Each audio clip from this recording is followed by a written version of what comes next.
Hey everybody, this is Lucas here, back at it again with another reaction video. This time, guys, we're heading back into Some Call Me Johnny, this time with this review of Sonic Adventure 2. So last time we gave his Sonic Adventure review a look at, and now this time, guys, we're going to see what he has to say about Sonic Adventure 2.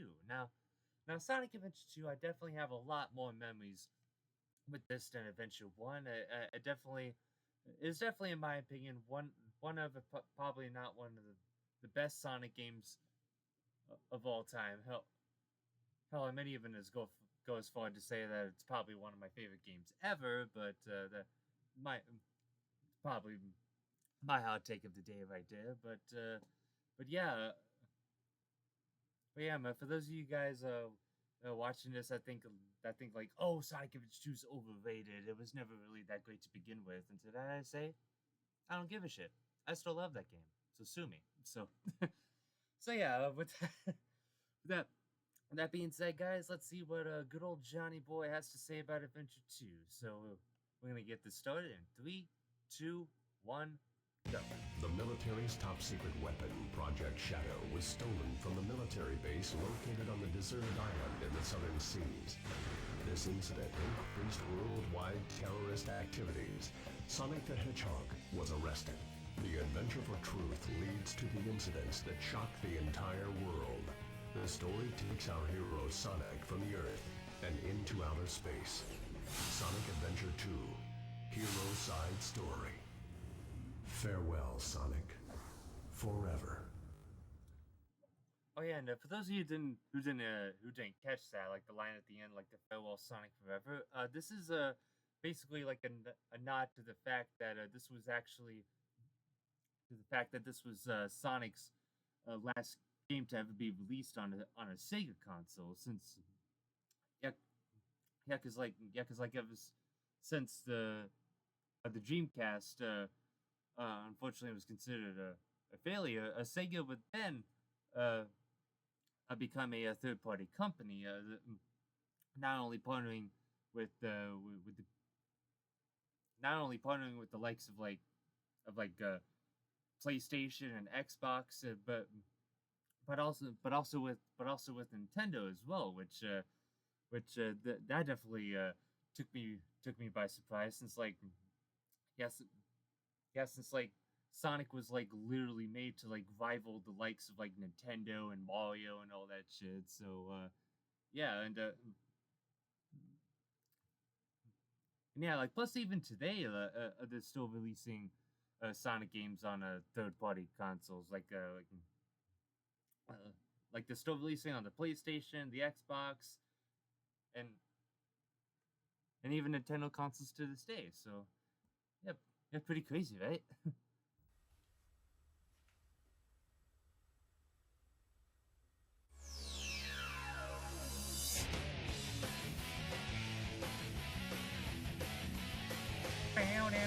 Now. And welcome back to the Sonic the Hedgehog Marathon, ladies and gentlemen. Hi, Johnny. In my personal opinion, Sonic Adventure was overall a good start to Sonic's 3D career. I may have only enjoyed half of the characters, but what I thought they did right well enough. So 2001 marked the 10th anniversary of Sonic the Hedgehog, and to celebrate, Sonic Team released Sonic Adventure 2. So without further ado, let's look into the game and see what's up. Before I was able to get my hands on a Sega Dreamcast, I was quite the jittery teenager. I thought it was bad enough that I was missing out on Sonic's first adventure in 3D, but then I started seeing commercials for the sequel, Sonic Adventure 2, where not only can you play as the good guys, but you can also play as the bad guys in an attempt to conquer the world. Who's this black hedgehog? Holy shit, you can play as Dr. Eggman? Sounds interesting. Of course, I first jumped on Sonic Adventure 1 when I got the Dreamcast, but as soon as I had my fill and when the money was right, I immediately made a beeline towards Sonic Adventure 2 and Sonic Shuffle. But I don't like talking about that game. God. I knew some of you were wondering if I was Sonic Shuffle. I was fortunate enough to have never played this game, but yeah, like after seeing so many videos on it's like your basic Mario Party ripoff, except the only difference is it's not great. never going to review this game anytime soon, but I no longer own it and I don't plan on getting it again for the time being. As a 10th anniversary title, does Sonic Adventure 2 do a better job than the first adventure game? Were any of the problems that I had with Adventure 1 fixed or at least removed? Like last time, let's begin with the story. Unlike the last game, there are only 2 stories to select from: the hero side, starring Sonic, Tails, and Knuckles, and the dark side, starring Dr. Eggman, Shadow the Hedgehog, and Rouge the Bat. For this summary, I'll be Funny combining the guess 2 there. stories together as best as I possibly can. Deep inside a military research facility, Dr. Eggman is seen running amok with the goal of discovering a secret military project developed by his late grandfather, Professor Gerald Robotnik. When Eggman blasts through the secured station, he unlocks his grandfather's secret project, which turns out to be a black hedgehog named Shadow, who promises Dr. Eggman world domination if he can collect all 7K. Let me turn this down a little bit so you guys can hear me better. Yeah, look. Hang on. Chaos Emeralds. Good enough. Shadow introduces Eggman to the space colony Ark, a research facility built in outer space by Gerald Robotnik, where weapons of mass destruction were secretly being developed for the military, the most powerful being the Eclipse Cannon, a weapon that can wipe out an entire planet if powered up with all 7 Chaos Emeralds. Listening in on the conversation is Rouge the Bat, a girl who loves jewels that offers to help Eggman find the remaining Chaos Emeralds. Rouge is actually a government agent sent by GUN, this universe's equivalent of the United States military. She's sent to recover information concerning the origins of the ultimate life form Shadow and to keep an eye on Dr. Eggman, but it's never really clear on what exactly she's looking for. It doesn't really matter though, Eggman and Shadow recruit her anyway without much hesitation. Meanwhile, back in Station Square, I was never sure. I hear it's Central City, but we're not at that game yet, so in the meantime, I'm just gonna call it San Francisco Zone. Anyway, Sonic is mistakenly arrested. You know, funnily enough, like the way City is. Funnily, fuck, I can't talk. Funnily enough, like the design for City Escape was actually inspired by San Francisco. So it's funny, I ended up calling it San Francisco Zone, even though the whole design for City Escape was in fact inspired by San Francisco. So. Also, nice face there, Sonic. Arrested by GUN for robbing a bank and destroying military buildings, but in actuality it was Shadow, no shit. I'm still baffled as to how the military mistook these two. There's even a point in the story where the media has a clear-cut view of Shadow, but they still think it's Sonic the Hedgehog. Never mind it. Yeah, that's always bothered me. Like the fact that they can't tell Sonic and Shadow apart based on their color is just off. God, just like the stupidity of the military in that game is just wolf. Ignoring the fact that Sonic is blue and that he saved Station Square from a giant liquid dildo. Exactly. Speaking of which, where was GUN when Perfect Chaos was unleashed? Were they on sabbatical leave?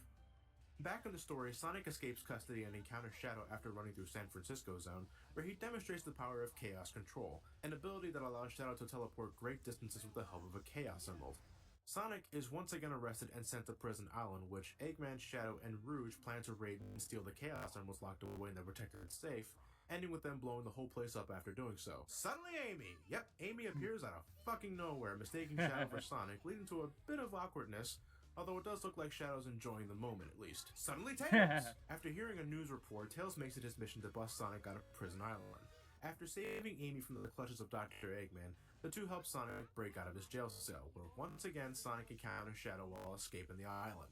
The two have a hissy fit, but Eggman warns Shadow that the island is close to blowing up, causing Sonic and Shadow to withdraw for the time being. Rouge manages to grab the Chaos Emeralds inside the safe, but finds herself locked in. After having a flashback of his dear friend Maria, Shadow dashes towards Rouge, saving her and the Chaos Emeralds with Chaos Control, with just seconds to spare before the island blows up. Shadow's motivation is pure revenge. He was really close to Maria, about on the level of siblings. After an incident 50 years ago aboard the Ark, Maria, with her dying breath, wishes for Shadow to escape to Earth and, well, that's where the flashbacks end. Shadow, I'm guessing as a result of being sealed up for 50 years, interprets this as seek revenge against humanity. How the hell did he come to that conclusion? Nothing in these flashbacks instigates that Maria wants Shadow to avenge her, so where did this need for human extinction come from? His memory is clearly fuzzy about a few things, so why blame the entire planet for Maria's death and not just the very few people who put the bullet in Maria's back? Shadow, your thinking patterns confuse me. Yeah. With 6 Chaos Emeralds at hand, Dr. Eggman demonstrates the power of the Eclipse Cannon by firing a warning shot at the moon, destroying half of it in the process. I'm pissing on the moon! How do you like that, Obama? I pissed on the moon, you idiot. I'm sorry. I'm sorry, guys. That's like the first thing that popped in my head after seeing that scene. Actually, let me know in the comments if you guys want to see me react to the Snap Cube, like any of the Snap Cube fan dubs. Longtime Sonic fan. To locate Dr. Eggman, Sonic and Tails... Oh, right, I completely Oh, forgot hi, about Knuckles. Very early in the game, Knuckles and Rouge have a verbal scuffle in a random desert. Rouge loves collecting jewels and wants to add the Master Emerald to her collection. Eggman attempts to steal it with Knuckles shattering it to prevent her from doing so. I'm just gonna assume Angel Island fell safely into the ocean with no casualties. Knuckles, once again, makes it his goal to collect the pieces of the Master Emerald, effectively shoehorning him into the story with little to no effort possible. It's by complete fucking coincidence that he runs into Tails and Amy from the sewer line, and he decides to stick around when he learns that Rouge the Bat is working with Eggman. Dr. Eggman contacts the president of I don't know what that was. Sorry about that. San Francisco and threatens to fire the cannon directly at Earth in 24 hours if the citizens do not surrender to the Eggman Empire. Sonic and Tails trace the call and discover that he's transmitting from the space colony Ark. With the help of Knuckles, Sonic and Tails discover Eggman's hidden base located inside this pyramid, where a conveniently placed space shuttle awaits, allowing the trio to enter the space colony. Where the hell did this space shuttle come from? It's never...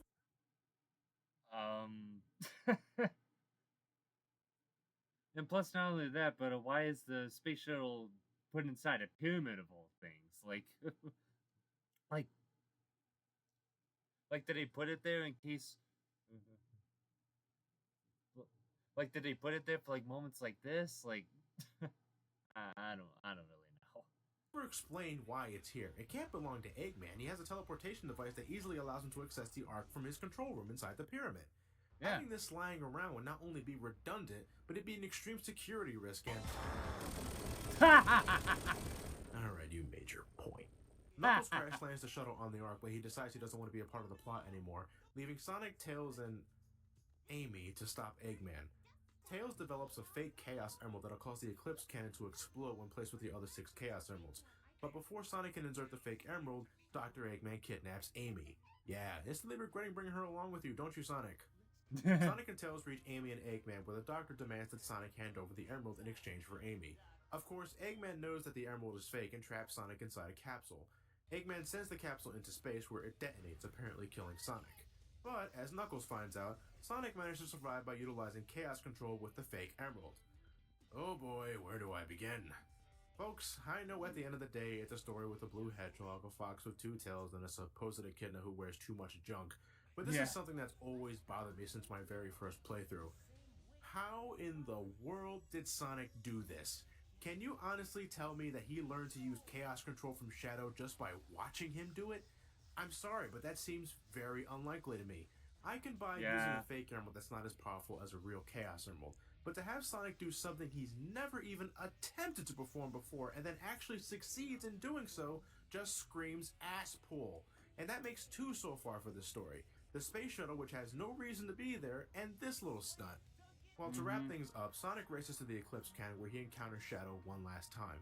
While that's going on, Tails and Eggman duke it out in their mechs with Tails emerging as the victor, but fails to... I've fallen and I can't get up. No, seriously, I can't get up. I'm having trouble. To see Dr. Eggman escape with the final Chaos Emerald while grieving over the supposed death of his best friend. Sonic manages to thwart Shadow and prevents the cannon from firing, all while letting Tails and Amy know that he's okay. Look at that shit-eating grin. And Knuckles recovers the last of the Master Emerald in space while making amends with Rouge, so huzzah for that. Yay! Dr. Eggman places the final Chaos Emerald inside the control panel, but upon doing so... Also, now I think about what was the point of Knuckles even throwing that in the plot to begin with. A video of his grandfather, Gerald Robotnik, appears. 50 years ago, the military raided the space colony Ark in an attempt to stop Gerald's research. I'm guessing developing a cannon with the potential to annihilate an entire planet would do that. During the raid, Maria, who was also Gerald's granddaughter, was killed, driving Gerald to insanity. Gerald programmed the Ark to crash into the Earth when all 7 Chaos Emeralds are placed inside to take revenge on all the people that lived on Earth. Okay, 1. Damn. Why did Gunn record this death threat, and how was it uploaded in the Ark? 2. If Gunn knew the Ark could be used as a means to destroy the planet, why haven't they destroyed this son of a bitch? It's been 50 years. 3. The game tells us that Geralt was a scientist who dedicated his life and research for the benefit of mankind. If that's the case, then why would he program the Ark to crash land into the planet when all 7 Chaos Emeralds are placed inside the cannon in the first place? Did he program this function before or after Maria's death? 4. If the military funded all of Gerald's research, including the weapons, why suddenly decide to pull the plug and kill everyone on board the Ark? Who was the person responsible for ordering such an attack? The game never explains it. 5. It's implied that Gerald reprogrammed Shadow's mind to carry out the mission to destroy Earth after breaking down from Maria's death. And while that would explain why Shadow jumped into the whole revenge conclusion, when did Gerald get the chance to do that? From what I got with the story, I always thought that Gerald was immediately taken away from the Ark during the night of the raid, and immediately placed in a jail cell where he could do no more research and development. And if that's true, then that would mean that he did program the Ark to crash into the Earth before Maria's death, and oh, my head hurts! The more I try to understand the story, the more it falls apart. I mean, am I missing something here? I used to think this story was good, but the older I get, the more I start to notice all the little plot holes, and it bothers the hell out of me. So the amount of energy coming from the Chaos Emeralds is causing the Ark to rocket towards the planet at an incredible velocity. Rouge gets the idea to use the Master Emerald to stop the Chaos Emeralds, stopping the Ark from crashing in the process. I'm sorry, but this has always bothered me. Yeah, like, how in the world did they... how in the world did Knuckles turn the Master Emerald just, into, a regular-sized Chaos Emerald? He's already got it... he's already got it fixed, so surely surely he'd bring it back to Angel Island by now, but I don't know. Process. For the first time ever, Sonic and the crew team up with Dr. Eggman to get to the cannon's core and stop the Ark from falling. As everybody works together to save the world, Amy notices Shadow, who refuses to help because the mission has been accomplished. But as soon as Amy pleads with Shadow to give humanity a second chance... Sorry, give me one sec.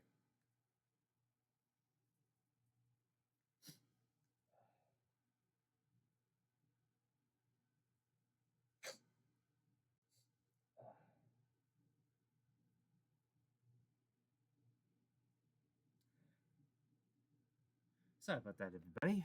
Let's continue. Shadow suddenly remembers what he promised to Maria, to benefit all of mankind. Oh, that was certainly easy.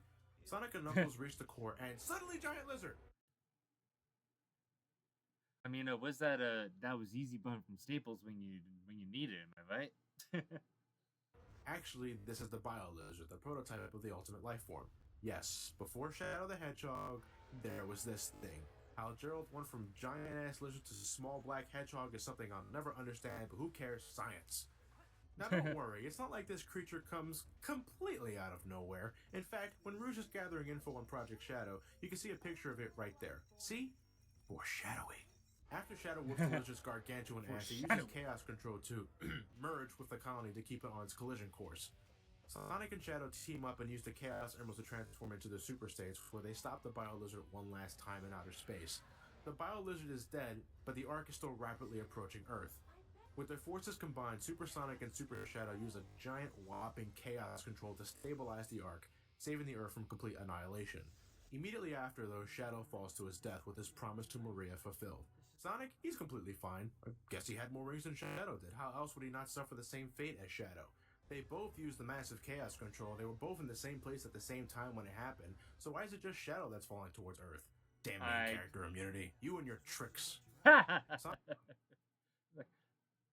you. Damn you all to hell. Sonic returns safely to the Ark, where everyone reflects on the journey and mourn the loss of Shadow the Hedgehog. Sonic bids farewell to Shadow as everyone leaves the colony, ending with a lovely piano piece that I can't get enough of. And that's the end of Sonic Adventure 2, folks. I honestly want that piano piece in particular to play at my funeral someday. Oh, man. What can I say? Well, to be honest, confusion aside, I do think the story as a whole is more entertaining than Adventure 1's story.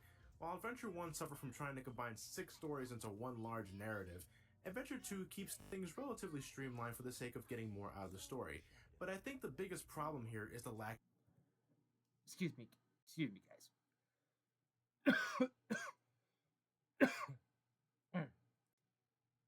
Sorry about that, everybody. Of detail. If Dr. Eggman was inspired to be a great scientist by his grandfather, then what does the whole capturing animals and placing them inside badniks fit into the whole agenda? What does Eggman think of his grandfather? Secondly, the manual states that Eggman and Maria are cousins, but Eggman never mentions or even thinks about her. But is it because he didn't know Gel had a granddaughter, or did he just not care? These are things I think would have helped made the story a bit more fleshed out and interesting. Thirdly, Rouge is a government spy sent by Gunn to retrieve information on Project Shadow. As soon as she's done that, she attempts to take all the Chaos Emeralds inside the Ark and book it, but is stopped by Shadow. Shadow then heads off to stop Sonic from reaching the Eclipse Cannon, leaving Rouge alone with the Chaos Emeralds. Once stopping Rouge from taking the Emeralds anyway, she works for Gunn. Isn't Gunn also trying to stop Eggman from using the Emeralds to fire the Eclipse Cannon at Earth? Perhaps I'm looking too deep into this. It's a Sonic the Hedgehog game, I know. It's just that if Sonic Team wanted to focus more on story with these games, then they should have paid a little more attention to detail. The game's marketed for kids, but a good story should be something that caters to people of all ages. Something entertaining for the young crowd while keeping the adults entertained with good writing. I honestly don't think Sonic Adventure 2 does that very well. Better than Adventure 1, without a doubt, fair. But still below the level of a Saturday morning cartoon. Well, that's enough with the story. This is a video game after all, so let's... Yeah, I mean, that's a fair enough criticism. I mean, to me, like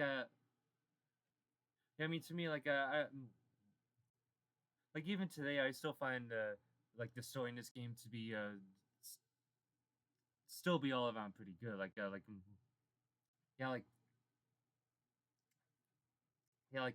the fact that they still try to remain lighthearted while throwing some dark elements into the mix, and not like overdoing it to the point where it just becomes rather silly and convoluted, unlike some other game, which I'm sure we'll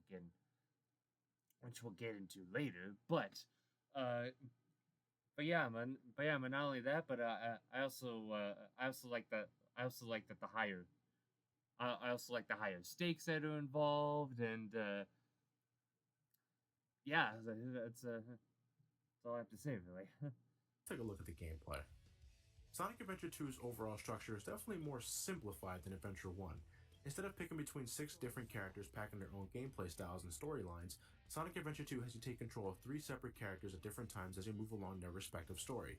For example, in the hero story, once you complete a stage with Sonic, the story will shift to someone else, like Knuckles or Tails. The same applies to the characters in the Dark Side story. Secondly, no hub worlds. After completing a stage, you simply move on to the next. That's the way I like it, and I'm glad Sonic Adventure 2 doesn't disappoint in that regard. Character upgrades also return, but since there aren't any hub worlds, characters will eventually discover them as they move along the game. So Sonic Adventure 1 had 6 different gameplay styles. Sonic Adventure 2 only has 3. Off to a good start so far, so let's see what we got here. Both stories share the same 3 types of gameplay: high-speed action stages, mech shooting, and treasure hunting. Sonic Adventure had a total of 11 stages, but since most of them were shared among multiple characters, the level design had to cater to every character that visited the stage, which admittedly led to a bit of monotony. In this game, however, each stage is catered to one specific character, and that one character only. Sonic and Shadow stages are all about high-speed platforming. Everything that was incorporated in Adventure 1 is back in full force here. Sonic and Shadow can spin dash, jump on enemies, or perform the homing attack for added precision. Controls are about as smooth as they were in Adventure 1, so I really have no issue there. New to the moveset is the somersault, which allows Sonic or Shadow to squeeze past tight areas or destroy certain containers that block the path. Also introduced in this game is rail grinding. Sonic and Shadow can jump on certain rails and proceed to grind them to gain speed, score bonus points, or take a shortcut if possible. You can hold down the crouch button to go faster, but you also have to keep yourself balanced with the analog stick to keep the speed going. I never used that move, by the way, just to let you all know. Eventually, Sonic and Shadow can nab the Lightspeed Dash, making a return from Adventure 1, and thankfully it's much more convenient this time around. Remember how I said how slow it was back in the last game? Well, here, you just press the action button near a trail of rings and booyah, instant light dash. Much better. It could be a bit finicky at times though, because the light dash is matched to the same button as the spin dash and the somersault, so there'll be plenty of times where you'll want to do the light speed dash, only to find yourself doing the somersault instead. That can get pretty frustrating. Yeah. Sonic can also later nab the bounce bracelet, which Not allows alone Sonic on to that, continuously John. bounce on the floor to gain higher ground. Think of it like the bubble shield in Sonic 3 without the added protection. Speaking of the bubble shield, I should have noted during the last review that the only elemental shield that makes a return is the electric shield, allowing characters to draw in range from a distance. It no longer allows Sonic to do a double jump though, which is a bit disappointing, but it's nothing I'll lose sleep over. The Ancient Light upgrade also returns, but like last time, I barely use the damn thing. It never seems to work properly with me anyway. Just look at Shadow orbiting this gun robot like a ridiculously insane moon. Whee! Finally, Sonic and Shadow can upgrade their somersaults with the Flame Room, but it's purely just for breaking steel crates and adds nothing else. Oh, right, Sonic can also get the magic cans, allowing him to transform enemies into action figures. It's probably the most useless power-up in Sonic history, as you don't need it to complete anything, and it's too much of a pain to set up properly Oh, god damn it!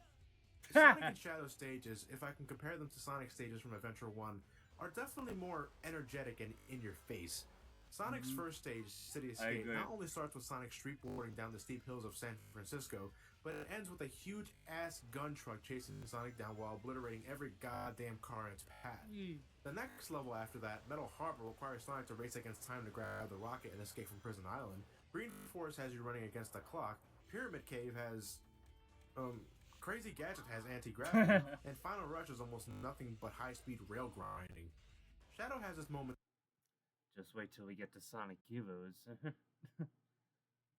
It's in the sun too, but he gets nowhere near the amount of tension as Sonic does. In fact, Shadow only has 4 stages in the entire game: Radical Highway, White Forest, Skyrail, and Final Chase.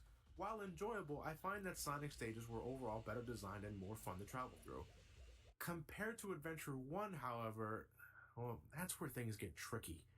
Since Sonic now has stages that are specifically catered toward him, there are a lot of times where Sonic can reach some pretty high speeds and it is quite the spectacle.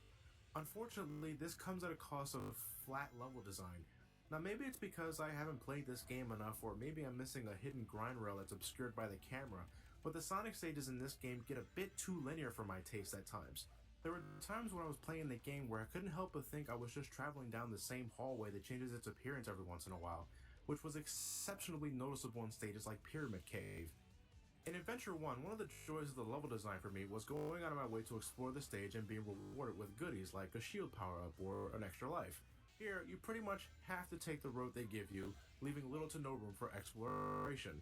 Yeah, some levels like Final Rush do have alternate means of getting somewhere, but my point is, every Sonic stage should be like this, but it's not. Thinking deeper into it, this might have something to do with my love of Metroid and such, and if you watched my reviews of those games, then you know that I love non-linear level design or being able to break the rules, which is why I gave games like Other M such a hard time.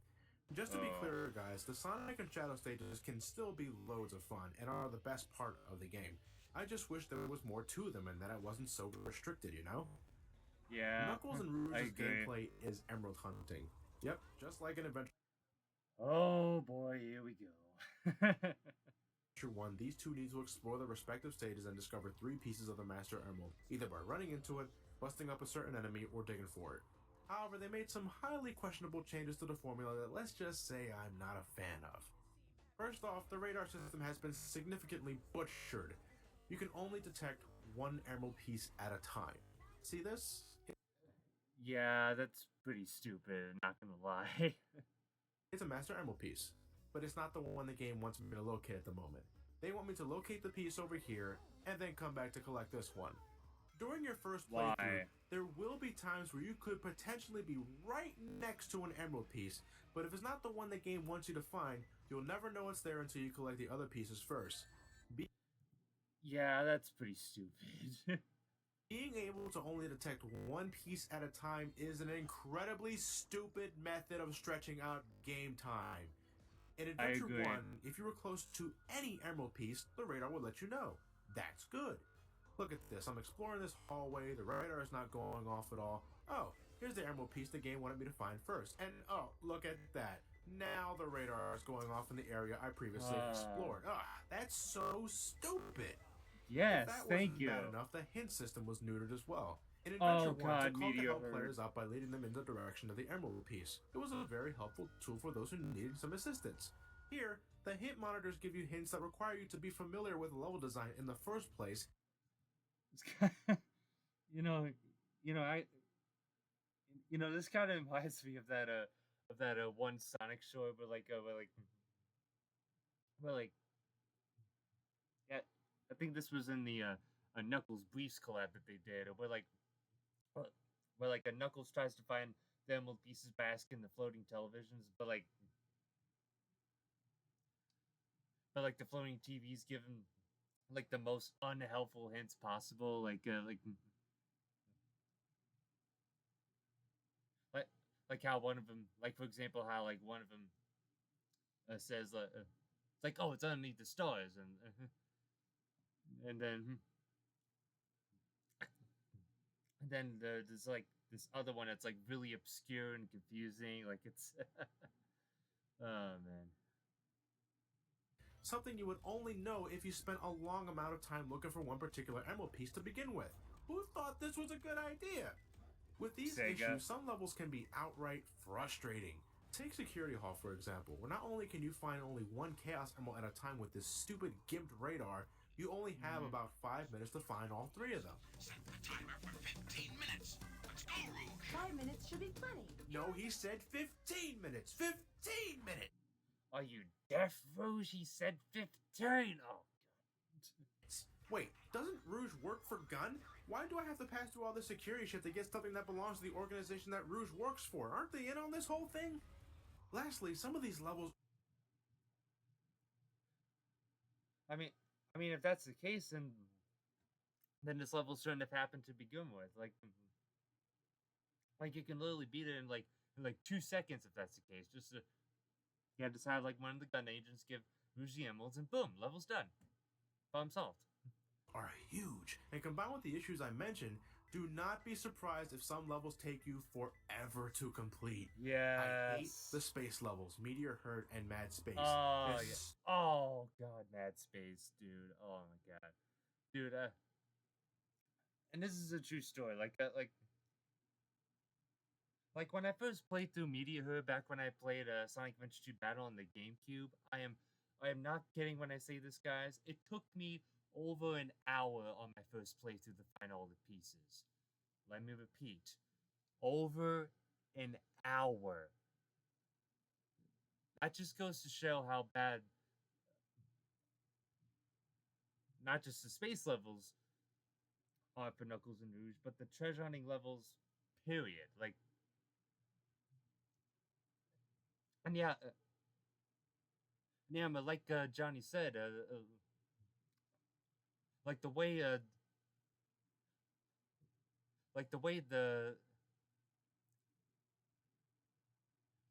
radar was handled in the first game, it was handled a lot better than this one because like Johnny said, the radar can have you detect more than one emerald piece at a time. That's like I much prefer that over the ones in Adventure 2. Especially Mad Space. It's got everything. Unnecessarily spacious level design, wonky gravity controls, and to top it all off, the hint system is reversed. Do you want me to have a good time or not, guys? It pains me to say that having a good time in the hunting stages is completely luck-based. If the emerald pieces aren't close together to begin with, there's going to be bullshit up ahead. Yeah. But if I can give credit where credit's due, I am glad that Knuckles and Rouge are just as acrobatic as I expect a character in this universe to be. They can run fast, kill enemies with ease, climb walls effectively, and glide like nothing else. But this is a case where good control can't make up for horrible game design.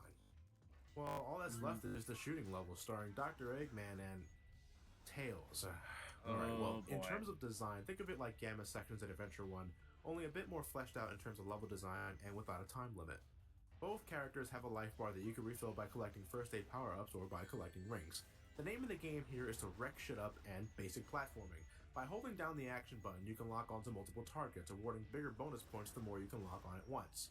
When you aren't blowing shit up, you're guiding your mech walker through many hallways, square platforms, and bottomless pits.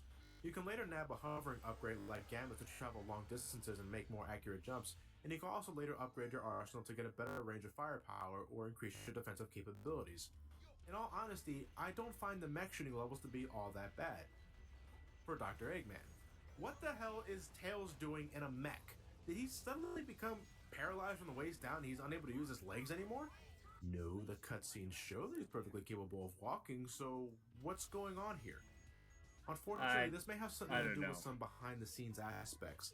With the research I've done, and by that I mean skimming Sonic Retro's page on Sonic Adventure 2's development cycle, Tails wasn't originally going to be playable in Sonic Adventure 2 in the first place. He'd most likely be around for story purposes, you know, fake Emerald and everything, but in terms of game time, no.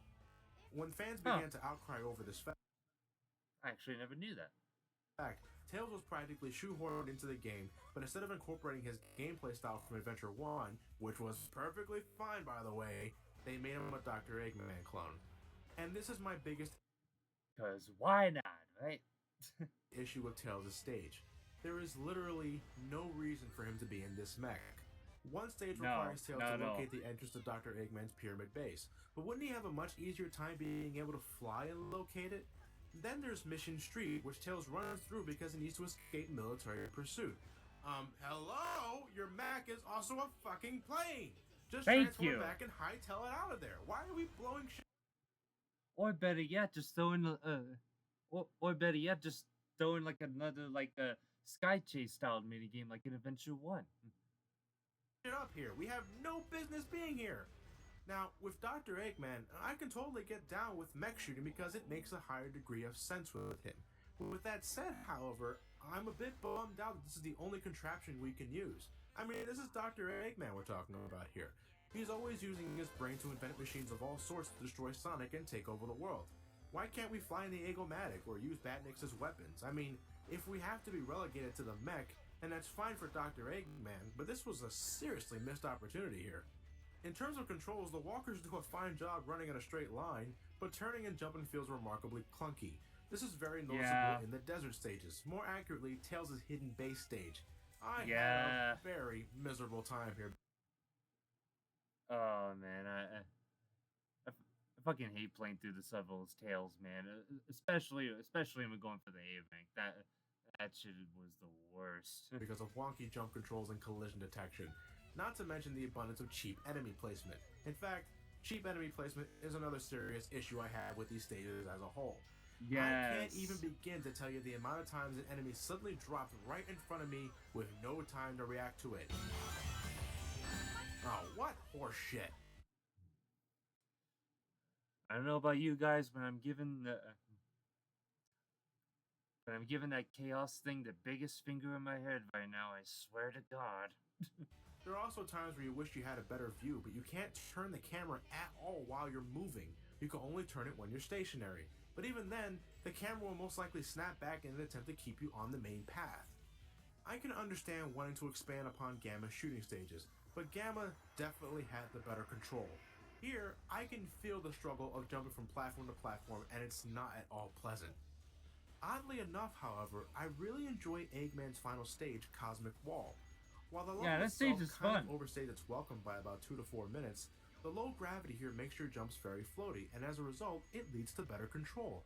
Not only that, but when you use the hovering upgrade, you actually gain altitude for a few seconds, leading to some fun platforming. And because Mario Galaxy much? No, I'm just kidding.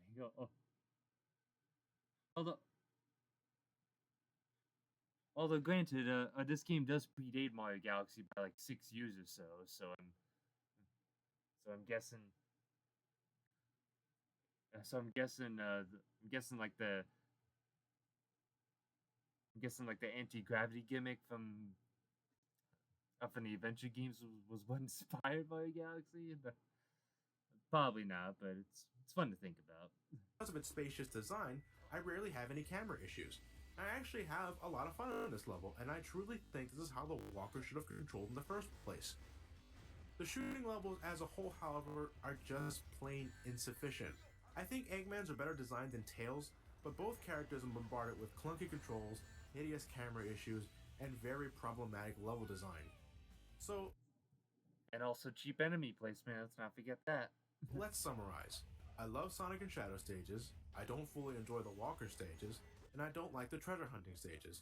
This means I only truly enjoy 1/3 of this game. Out of the 31 stages you play throughout both stories, not counting the bonus stage you unlock for collecting all 180 emblems or the mega level at the end of the last story, only 10 of them fully involve Sonic and Shadow. 6 stages for Sonic and 4 stages for Shadow. The rest are all shooting and treasure hunting levels. Luckily, if I ever want to revisit Sonic or Shadow levels, I can simply head to the stage select and replay them as many times as I want without having to be forced to play the levels I didn't enjoy while I was in story mode.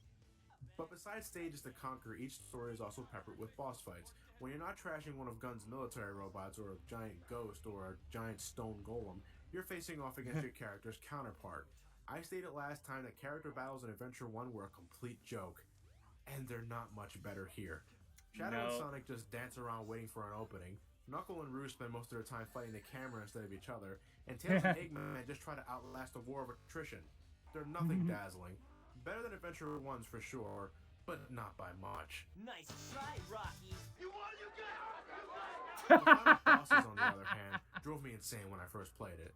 The amount of times I died to the Biolizard door in this section goes well beyond comprehension.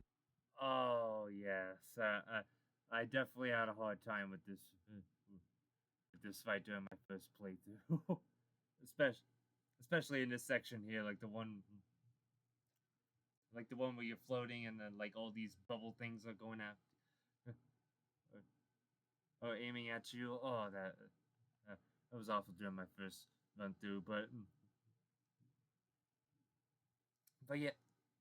yeah, like nowadays I can like easily beat it just fine, you know. But yeah, I'm definitely during my first playthrough is when I definitely had a rough time with this. And the true final boss was just absolute bullshit to me. I swear the homing attack is utterly broken during this fight. It never seems to work for me. There's way too many times where I dash toward the weak spot, but nothing happens.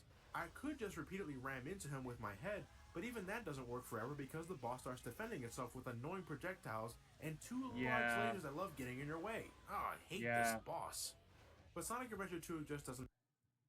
Yeah, the lasers in that fight are pretty annoying. I'm not gonna lie. have a story to offer. There are actually quite a number of things you can do when you're finished with the main quest. Returning from Adventure 1 are emblems, which you are awarded with each time you complete a stage. When you revisit stages in the level select, you can earn more emblems by completing the stage with a different objective, like collecting 100 rings or beating the stage under a specific amount of time. One of the most annoying missions I ever experienced were the missions in the driving segments where you can't run into other cars or walls. Never before has driving made me so intense. The other car might as well be death itself. If you touch it, your ass is toast. Learning how to drift is important too, because if you don't keep things moving, you're gonna run out of time. Yes! I finally passed that mission! Now you gotta do it all over again to get that A rank. For the first time in Sonic history, you're ranked at the end of each stage or mission you complete. The better you perform, the better your rank, with the highest being the A rank. If you want to collect all the emblems in this game, you're going to need to A rank every single stage and every single mission within this stage. How do you do this? Well, it's simple. Don't die, kill everything in sight, score as many bonus points as you can, collect every ring imaginable, and do it really, really fast. Actually, that doesn't sound simple at all. That sounds like a major pain in the ass. And yes, it does. One of the most defining examples I can think of is Metal Harbor, Sonic's second stage. Yes. Completing the stage is no sweat. That's not the issue. But getting enough points necessary to achieve the highest rank is so damn picky, and it all has to do with this fucking rocket. Near the end of the stage, Sonic needs to race against the clock to grab this rocket before it launches. See? No problem, right? Turns out there's another point of the rocket that you can grab that's higher up and takes longer to get to. But son of a bitch, is it so hard to get to with the amount of time you're giving? You have to be so precise with your movements, so precise with your jumps, and if you fuck up, you have to do the entire stage over again if you want a chance at the A rank. Granted, Metal Harbor isn't a that's pretty stupid. long stage to begin with, but to have the key to achieving the A rank located at the end of the stage is just flat out dickish. Come on, Sonic, you can do it. Damn it! Oh, these walkways are so damn narrow. There we go, baby. Oh man, fuck! No! I was so close! No! You had it, man. Oh my god. With .01 seconds remaining. Holy shit, that was close. Yes! Yes, I did it! And it only took me 39 attempts. That's 39 full playthroughs of Metal Harbor. Christ, that was frustrating. If I have to keep doing shit like that just to get more A ranks or to get more emblems, then no thanks. I'll pass. Yeah, fuck that. I ain't doing that. I ain't doing that shit. Like Adventure 1, emblem hunting is usually something I don't waste any time on. It does add a lot of replay value for those who enjoy this sort of thing, but in my case, I couldn't care. Although I do plan on getting all the achievements in this game eventually, which would also require me wasting time in the Child Garden, which also makes a return. To access the Child World, you need to find a Child Key located in a stage and complete the level with it. Then you could— Wait a damn moment! Tails is out of his mech! Look, he can run reasonably fast, and he can fly too? Look at that. He can control Eggman out of his mech too. That's rather surreal, honestly, but... Yosh. Yosh. I'll stop. Anyway, back on topic. The Child Garden works similarly to how it worked in Adventure 1, but there's a lot more to do this time around. You can still feed it fruit like last time, have it absorb properties of animals you can find in stages, but if you want to raise its stats, you need to collect Chaos Drives, which enemies drop when defeated. Again, the Child Garden is not my cup of tea, so I apologize if I don't sound so enthusiastic about it. I mean, it can be very intricate stuff. Raising and breeding Chow is a very time-consuming and complicated process, and unless you're into this stuff to begin with, I don't think you should even bother unless you really want those remaining emblems. Well, if there's another thing I can praise Sonic Adventure 2 for, is its graphics and presentation. They're a hell of a lot better than Adventure 1. The lip-syncing still doesn't match the English dialogue though, but mouth and body movements are overall miles better than what Adventure 1 offered. Yeah, it hasn't aged well altogether, but for a Dreamcast title, I think I can cut it a bit of slack. The voice acting has also been improved considerably as well. Everyone voices their characters pretty well, with one or two exceptions, mind you. Tails' voice actor sounds like he's always reading directly from the script, and Eggman can sound quite odd at times. Let's get to work! The sound mixing... What was the voice actor taking a shit when he recorded that? Like, what was that delivery? On the other hand, is pretty damn bad. Like I said before, the English dialogue doesn't match with the Japanese lip movements. As such, there are plenty of times where characters flat out interrupt each other during cutscenes. It can also be rather hard to hear them at times because the music can be annoyingly loud and drown the characters out. This issue was also apparent in Adventure 1, but since this is a sequel, I expected this sort of thing to be dealt with, but it's still here. Well, if the music had to drown the dialogue out, I'm at least glad it's good music. Sonic Adventure 2's soundtrack is pretty good stuff, but I honestly think it doesn't even compare to Adventure 1. For this game, there is a much greater focus on the electric guitar. Sonic and Shadow stages have it, Tails of stages have it along with the sitar. Eggman is really rocking it. The electric guitar is everywhere in this game. The only two characters who don't have hard rocking metal in their songs is Knuckles and Rouge. Knuckles is filled to the brim with extremely corny rap songs that are admittedly a guilty pleasure of a sort. Yeah, I agree. Like, especially with the Pumpkin Hill theme. I fucking love that song. And Rouge is filled with smooth jazz pieces that are easy on the ears. The biggest issue I have with the soundtrack is that it starts to get tedious after a while. I think Sonic Adventure 1 did an amazing job combining many different styles of music to create a simply remarkable soundtrack. Here, it's mostly rock, and while I like rock, I don't need it playing 80% of the time in the background. However, when the song's composition is good, it's really good. I love City Escape's theme as well as Metal Harbor's in addition to Green Forest, and while I may not enjoy Tails' levels so much, his first level, Prison Island, contains an incredibly kick-ass tune. I also love the music that plays in Death Chamber with Knuckles, and Cosmic Wall for Dr. Eggman is just a joy to my ears. Then, of course, we have the main theme of the game, Live and Learn, performed by Crush 40. Yes! If there's one thing I enjoy about the final boss, is that this theme plays in the background during the fight. It's the theme song that's become integrated with modern Sonic, and for good reason. It's a bitching piece of music and makes for a spectacular final boss stage. I highly recommend this piece to anyone who... What the fuck? Yeah, the Dreamcast had that problem of screaming like a fucking banshee every time it began to read discs. Luckily, I think this is a good time to jump into the port that was released for the Nintendo GameCube, Sonic Adventure 2 Battle.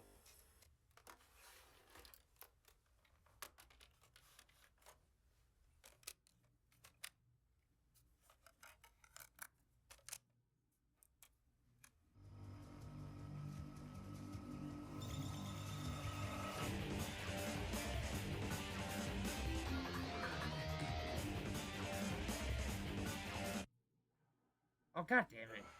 Piece of junk, don't crap out on me now. I was trying to get into the groove. What the fuck? GameCube? I almost rhymed. Guess it was only a matter of time, to be honest. It is almost a decade old. Luckily, Sonic Adventure 2 Battle was just recently re-released for Xbox Live, PlayStation Network, and PC, so let's give that a look instead. Sonic Adventure 2 Battle, like Sonic Adventure DX, is a re-release that contains extra content not found in the original Dreamcast release. And by that, I mean a much better multiplayer experience. Yeah, the Dreamcast version had some multiplayer elements as well, but it doesn't even compare to this. Players can choose to race to the finish with Sonic and Shadow, shoot each other up with Tails and Eggman, or fight for emerald pieces with Knuckles and Rouge. When a player collects a certain amount of rings, they can unleash special powers like added speed or attacks that can disrupt your opponent. In the original Sonic Adventure 2, you can unlock additional characters by collecting more emblems like Amy, Metal Sonic, Tikal, or Chaos. In Battle, every character is unlocked to begin with, which I appreciate. Look at this, Amy's actually pretty badass. That's pretty here. awesome. Her homing attack is a bit annoying though because she doesn't stop saying every time she performs it, but I'm glad to see that she's improving since Sonic Adventure 1. I think I can safely say that Sonic Adventure 2 Battle's multiplayer is the best multiplayer a Sonic game has ever had. There's so many stages to choose from, and competing with a friend, or in my case a brother, can lead to many good times. Now there's even kart racing, and while it's nowhere near as deep as say Mario Kart or Sonic and Sega All-Stars Racing, it's a nice distraction to waste Sonic and All-Stars Racing Transformed. Some time on. Other than that, Sonic Adventure 2 Battle is pretty much like the original on the Dreamcast. Everything still runs at a smooth 60 frames per second, including the cutscenes, but some graphics do look a bit different. Again, I think the Dreamcast version sported better lighting in some instances, which is noticeable in some cutscenes and stages. I actually think this works in the GameCube's benefit with stages like the Lost Colony, which is so damn hard to see where you're going in the Dreamcast version. The 2012 re-release also has widescreen support, which looks great, but it's also a bit inconsistent. Some cutscenes are rendered in widescreen while some are reverted to their original 4:3 ratio. I can understand this for the pre-rendered full motion videos, but for the real-time cutscenes, I don't get it. Unfortunately, the sound mixing issues I had with the original release is still present and are in fact accentuated in this port. If you thought you had a harder time hearing the dialogue before, well then you ain't gonna hear them here. The music is way too fucking loud. Not only that, but some sound effects were also cranked up in decibels, which can not only lead to pure ear rape, but it's just extremely distracting as well. But what's really weird is that these sound issues didn't exist in the original Sonic Adventure 2 Battle for the GameCube, so what the hell happened here? I will say that using an Xbox 360 controller does feel very natural for this game, but I think I like the GameCube controller just a little more. Sonic Adventure 2 Yeah, the GameCube controller is it's just that good. Battle is the definitive version of the game, but if I were you, I stick with the GameCube version. The widescreen support of the 2012 re-release is great and all, but the sound mixing is terrible. In the end, well, what else more I can say? Sonic Adventure 2 is a game that's become noticeably worse as the years pass. With each playthrough I complete, there's just something inside me that makes me stray further and further away from the game. The game's not terrible overall, I've played a hell of a lot worse, but it hasn't aged well at all. When I played Sonic Adventure 1, it left a great impression on me. I had a blast with Sonic stages, I had fun with Tails stages, and I had a good time with Knuckles stages, with the exception of Skydeck. Yeah, it wasn't the whole adventure, but it was still a major chunk of it. Sonic Adventure 2, while a step up in presentation, feels like a step backwards in both gameplay and level design to me. I only enjoyed 10 of the 31 stages Adventure 2 offers. I couldn't care for anything else because of stupid design elements or just plain indifference. That's a problem to me. I hear it all the time that if it wasn't Sonic the Hedgehog 2 that made people love the Blue Hedgehog, it was Sonic Adventure 2. And while I definitely enjoy the merits of Adventure 2 Sonic stages, the rest of the game just falls flat on its face to me. I can't say I enjoy Adventure 2 as a whole. I'd be lying if I said I did. The same applies to Adventure 1. I can say I enjoy everything about Sonic 2. I can say I can enjoy everything about Sonic 3. Hell, I can even say the same for Sonic Colors or Generations. But the Adventure series? Not a goddamn chance. You know, getting older can suck at times. Sometimes the games you swear you love to play as a child can be an outright chore to play when you're an adult. And I'm sorry to say that Sonic Adventure 2 falls under that category for me. To all those that really get a kick out of this game and still do to this day, more power to you. You certainly have a higher degree of tolerance than I do. But maybe things will pick up for me at this point. But we'll find out next time we meet in the Sonic the Hedgehog Marathon with Sonic Heroes for the Nintendo GameCube. Until then, see you guys next week. I'm not sure.